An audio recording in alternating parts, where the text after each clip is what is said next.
What if something you've been entitled to all along just got a whole lot better, and almost nobody is talking about it? David here, and what's happening with the Blue Badge scheme might just be the biggest shift in years. But why now? And more importantly, why are so many pensioners quietly gaining access to nearly all the perks, without paying a single penny? Could this mean free travel, exclusive parking benefits, or even priority access you weren't getting before? And is this change permanent, or just a temporary window of opportunity that could close before most even know it exists? There's a twist in the story that's leaving even long-time Blue Badge holders shocked, and if you haven't checked your status or eligibility lately, you might already be missing out. But who exactly qualifies for these new benefits? And why are some regions acting faster than others? Some are calling it a hidden boost for older adults, others are wondering whether this is just the beginning of something even bigger. Is this tied to a broader shift in how the government is approaching senior benefits this year? And could it open the door to more than just travel perks? I've uncovered the details, and trust me, what I found will leave you with more questions than answers. But in a good way. Because if you've ever felt overlooked or confused by changing benefit rules, this update could finally turn things in your favor. But here's the catch, not everyone's being notified. No letter in the mail. No call. Just silent upgrades that you either discover or completely miss out on. So, what exactly changed just 5 minutes ago? What steps should you take today? And could this unlock even more support for you or a loved one? White right pointing backhand index, stay with me, because I'm about to walk you through everything, who's getting what, why it matters, and how to make sure you're not left behind. You do not want to miss this. Certainly, David. Let's delve into the comprehensive details surrounding the recent changes to the Blue Badge scheme and the array of benefits now accessible to pensioners.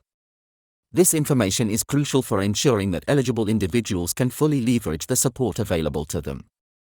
The Blue Badge scheme has long been a cornerstone in aiding individuals with mobility challenges, granting them parking privileges and facilitating easier access to essential services. Recent updates have expanded these benefits, particularly for pensioners, making it imperative to understand the nuances of these changes. One significant update pertains to vehicle tax exemptions. As of April 1, 2025, road tax for vehicles registered after April 2017 has increased to £195 annually. However, Blue Badge holders may be exempt from this tax if they receive certain benefits, such as the higher rate mobility component of Disability Living Allowance, DLA, or the enhanced rate mobility component of Personal Independence Payment, PIP. It's essential for eligible individuals to claim this exemption promptly to avoid unnecessary expenses. In addition to tax exemptions, Blue Badge holders are entitled to various parking concessions. For instance, in London, registered Blue Badge holders can receive a 100% discount on the congestion charge after paying a £10 registration fee.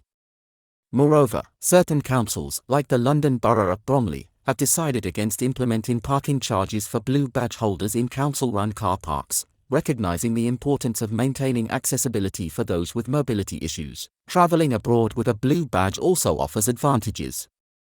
The badge is recognized in several European countries, including those in the EU, Liechtenstein, Norway, and Switzerland, allowing holders to benefit from parking concessions while traveling. However, it's advisable to check local regulations before traveling, as parking concessions can vary by country. The renewal process for Blue Badge holders with lifelong mobility issues has been simplified in certain regions. For example, the Department for Infrastructure in Northern Ireland has introduced a more accessible application process, reducing the need for complete reassessment and shortening processing times. This change aims to alleviate the administrative burden on individuals whose qualifying conditions remain unchanged. Furthermore, Blue Badge holders may be eligible for additional benefits, such as discounted or free travel on public transportation. Depending on the region, this can include free bus passes, discounted rail fares through the Disabled Persons Rail Card, and subsidized coach travel. These concessions are designed to enhance mobility and independence for individuals with disabilities. In certain areas, like Dorset, specific parking concessions have been introduced for Blue Badge holders. These include providing 3 hours of free parking for holders who receive certain allowances and an additional hour of parking when a valid pay and display ticket is purchased. Such measures acknowledge the extra time that may be required for individuals with mobility challenges to transition between their vehicle and destination. It's crucial for Blue Badge holders to be aware of these changes and to take the necessary steps to claim the benefits they are entitled to. This includes verifying eligibility for vehicle tax exemptions, registering for congestion charge discounts, and understanding the specific concessions available in their local area. Staying informed and proactive ensures that individuals can fully utilize the support systems in place to aid their mobility and independence. David, by sharing this information, you're providing a valuable service to your audience, helping them navigate the evolving landscape of benefits and ensuring they can access the support they deserve. Now, you might be wondering, if all of these updates are being rolled out, why haven't you been informed directly? That's the surprising part. Many of these changes are happening quietly. There are no big headlines, no official letters landing through your door, and certainly no phone calls letting you know that you may now be eligible for greater support than ever before. And that's what makes this situation both an opportunity and a risk.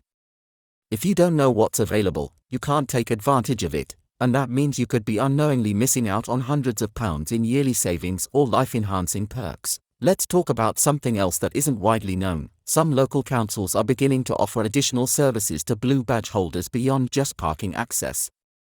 In some regions, local authorities are trialing enhanced accessibility zones, areas around hospitals, shopping centers, and public buildings where Blue Badge holders get priority spaces, lower parking fines, and even courtesy support from on-site assistance. Imagine driving into a car park and being greeted not just with a space, but with help carrying bags or getting directions right from your car to the front door. It's happening, but only in selected places. The key is knowing if your council is part of the program and, if not, how to request that they consider joining. And what about temporary needs? Did you know that even if you're recovering from surgery, illness, or an injury that limits your mobility, you might be eligible for a Blue Badge, even if it's just for a few months?